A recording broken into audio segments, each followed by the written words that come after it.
Tumpuan berita malam memfokuskan sambutan Pesta Benak di Seri Aman.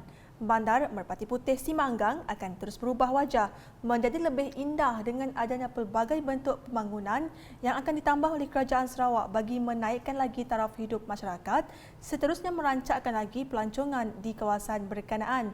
Premier Sarawak Datuk Patinggi Tan Sri Dr. Abang Abdul Rahman Zuhari Tun Datuk Abang Openg berkata, kerajaan menekankan beberapa projek di bandar itu, antaranya projek tebingan sungai Seri Aman yang akan diteruskan.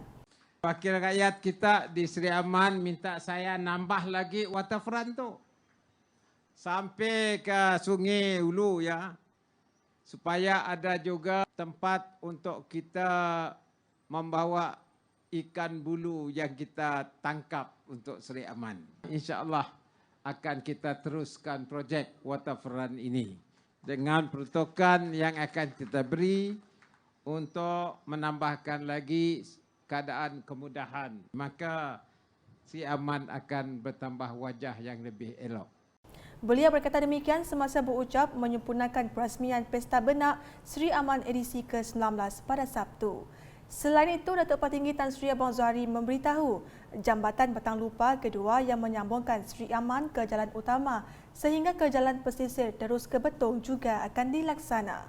Jambatan ini kita laksanakan.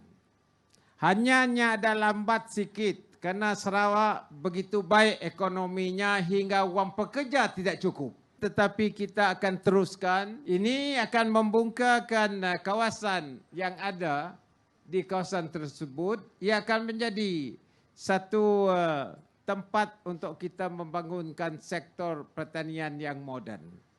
Ini kerana jelas beliau Seri Aman telah dikenal pasti sebagai satu lagi kawasan yang mengeluarkan padi untuk kegunaan negara ini. Sehubungan itu, ujarnya Kerajaan Sarawak akan membangunkan infrastruktur yang akan menelan belanja yang agak besar untuk membangunkan kawasan tersebut menerusi pembangunan bersama dengan Kerajaan Persekutuan dalam usaha meningkatkan industri makanan.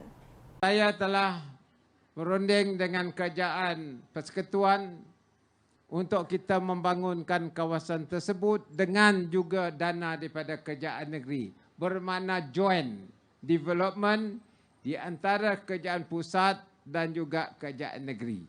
Dr. Rundi adalah pemimpin kita di situ. Jadinya dapat ngubat padi kita di situ. Dan kita akan mengubahkan pendekatan pertanian kita. Kita akan mengumumkan nama baru kementerian ini, yang akan khusus dilaksanakan untuk industri makanan kita. Tegas Datuk Patinggi Tan Sri Abang Zuhari lagi, Kerajaan Sarawak akan mengumumkan dasar baru apabila infrastruktur berkenaan siap kelak.